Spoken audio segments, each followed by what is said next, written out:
Hello my dear friends, welcome to Science Academy. Myself Bhavan Shah, and today we are going to start the next theory of chapter 4, 4.2.2, Lorentz force.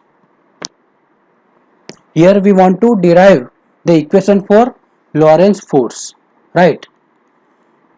But for deriving the equation for Lorentz force, we need two different fields, electric field and magnetic field. तो यहाँ पे हमने ये figure में क्या indicate किया है, electric field भी हमारे पास है और मैग्नेटिक फील्ड भी हमारे पास है. Here we can see this cross indicates magnetic field.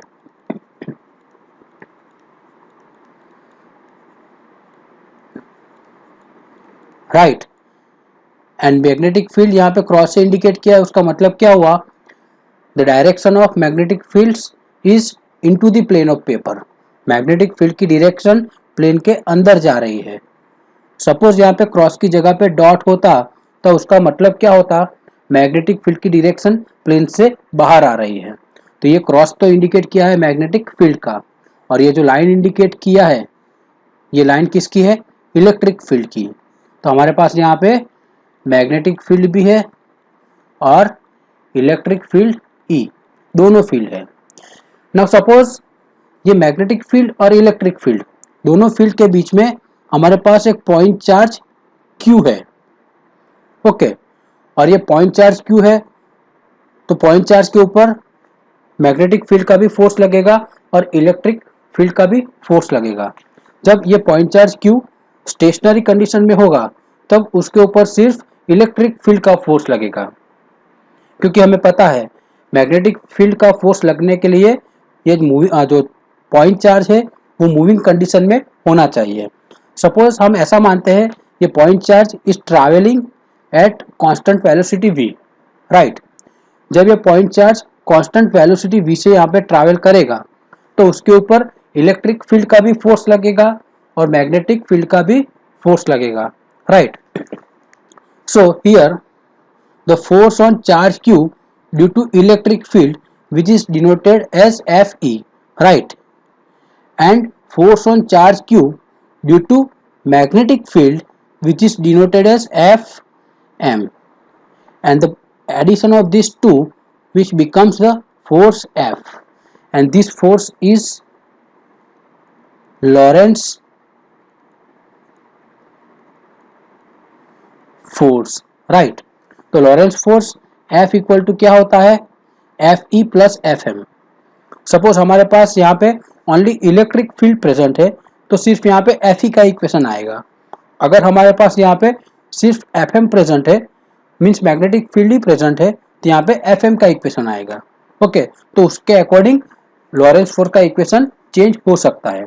लेकिन हमारे पास यहाँ पे इलेक्ट्रिक फील्ड और मैग्नेटिक फील्ड दोनों फील्ड प्रेजेंट है, यहाँ पे लॉरेंस फोर्स के इक्वेशन में F E plus F M दोनों का एडिशन आएगा. चलो अभी हम देखते हैं कि इलेक्ट्रिक फील्ड के कारण लॉरेंस फोर्स का इक्वेशन क्या होता है. ये हमारी इलेक्ट्रिक फील्ड लाइंस है, मीन्स ये हमारा चार्ज Q पॉजिटिव चार्ज है, तो पॉजिटिव चार्ज है तो उसकी वजह से हमारी फील्ड लाइंस कुछ ऐसी होगी, आउटवर्ड, राइट. तो ये पॉजिटिव चार्ज की वजह से ये हमारी इलेक्ट्रिक फील्ड लाइंस आउटवर्ड होगी, राइट.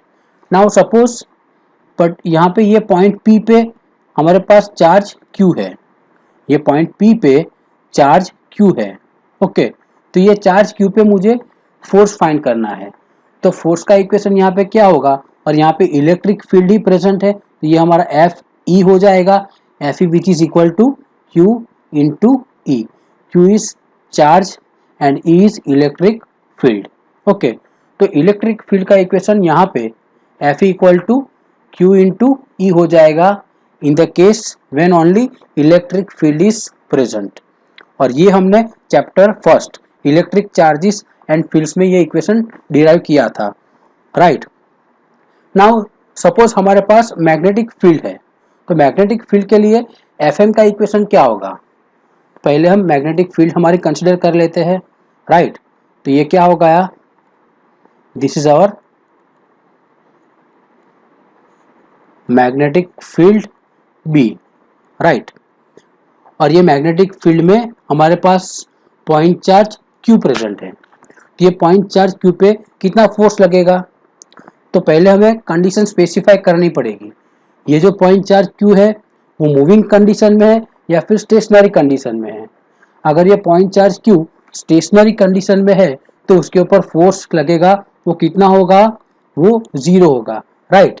क्योंकि हमें पता है मैग्नेटिक फील्ड में अगर चार्ज क्यू प्रेजेंट है और वो स्टेडी स्टेट कंडीशन में है और you can say stationary condition में है तो उसके ऊपर फोर्स लगेगा वो 0 होगा। अगर यहाँ पे मुझे फोर्स लगवाना है या फिर फोर्स का इक्वेशन चाहिए तो कंपलसरी ये जो चार्ज क्यू है पॉइंट चार्ज वो कांस्टेंट वेलोसिटी से मूव करता होना चाहिए, राइट।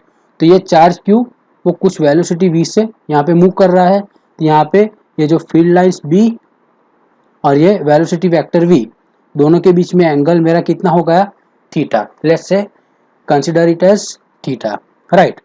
नाउ ये जो वेलोसिटी वेक्टर है उसके दो कंपोनेंट हो गए, this vertical component, one is vertical component and another is this horizontal component, right। this horizontal component is v cos theta होगा और ये जो वर्टिकल कंपोनेंट है वो क्या होगा, v sin थीटा होगा, राइट। यहाँ पे ये मैग्नेटिक फील्ड और ये v cos थीटा दोनों एक दूसरे से पैरेलल में है।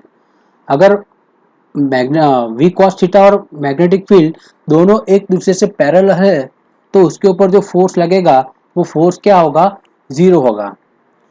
और हमें पता है मैग्नेटिक फील्ड के पैरेलल में या फिर एंटी पैरेलल में कोई भी कंपोनेंट होगा तो उसके कारण जो मैग्नेटिक फ्लक्स कट होगा, मैग्नेटिक फ्लक्स वो कट बहुत कम कट होगी या फिर यू कैन से मैग्नेटिक फ्लक्स कट नहीं होगी, ओके। और वो मैग्नेटिक फ्लक्स नहीं कट होने की वजह से जो फोर्स मिलेगा वो फोर्स यहाँ पे 0 हो जाएगा, राइट। तो हमारे पास कौन सा कंपोनेंट बचा, सिर्फ v साइन थीटा। और ये जो v साइन थीटा है वो परपेंडिकुलर है वो मैग्नेटिक फील्ड b से, राइट। तो यहाँ पे मैग्नेटिक फ्लक्स की लाइन होगी वो v साइन थीटा वाले कंपोनेंट से कट करेगी और जब ये कट करेगी तो हमें फोर्स का इक्वेशन मिलेगा, राइट। और हमें पता है कि force in electric field Fe which is given by Q into E, right। Now let's compare with this magnetic field। ये इलेक्ट्रिक फील्ड से कंपेयर करके हम यहाँ पे मैग्नेटिक फील्ड का इक्वेशन लिखने का ट्राई कर रहे हैं, राइट। इलेक्ट्रिक फील्ड में हमारे पास चार्ज Q है और यहाँ पे भी हमारे पास चार्ज Q है, तो चार्ज Q तो यहाँ पे होगा ही। यहाँ पे इलेक्ट्रिक फील्ड में ये इलेक्ट्रिक फील्ड E है और यहाँ पे हमारे पास मैग्नेटिक फील्ड B है, ये QB हो गया, राइट। नाउ यहाँ पे फोर्स की इक्वेशन, यहाँ पे फोर्स का इक्वेशन अभी कंप्लीट नहीं हुआ है, क्यों, क्योंकि ये मैग्नेटिक फील्ड में मुझे क्या चाहिए, वेलोसिटी चाहिए। और वेलोसिटी किसकी चाहिए, चार्ज की। तो यहाँ पे वेलोसिटी वेक्टर भी होगा क्योंकि जब वेलोसिटी होगी चार्ज की तभी मुझे मैग्नेटिक फोर्स मिलेगा। तो अल्टीमेटली Q इंटू बी और हमारे पास v cos थीटा तो कंपोनेंट 0 हो जाएगा और उसके कारण जो फोर्स लगेगा वो 0 हो जाएगा। सो अल्टीमेटली हमारे पास क्या बचेगा, v साइन थीटा। तो Q into B into V sine theta और उसको मैं Q v साइन थीटा लिख सकते हैं। और यहाँ पे हमारे पास क्या है, साइन थीटा है, तो साइन थीटा यहाँ से निकालना है मुझे, तो मुझे क्या करना पड़ेगा, क्रॉस प्रोडक्ट करना पड़ेगा। ये मैग्नीट्यूड हो गया हमारा फोर्स का और ये वेक्टर फॉर्म में हो गया, राइट। तो ये force due to magnetic field FM का इक्वेशन है, राइट, ओके। ये वेक्टर फॉर्म में और ये मैग्नीट्यूड फॉर्म में, ओके।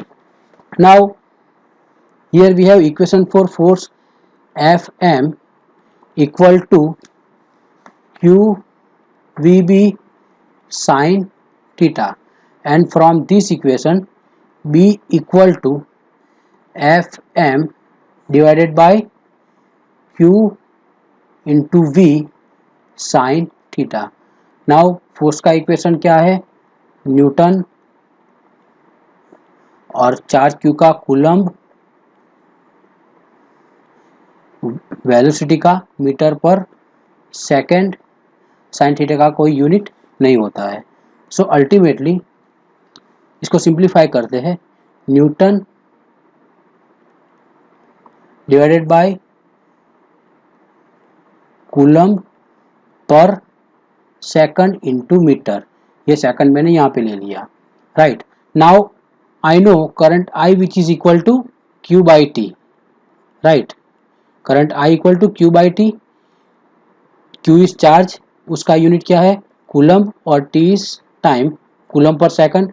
सो कूलम्ब पर सेकंड की जगह पे मैं करंट I लिख सकता हूँ, और करंट का यूनिट क्या है एम्पियर है, राइट। सो अल्टीमेटली यहाँ पे न्यूटन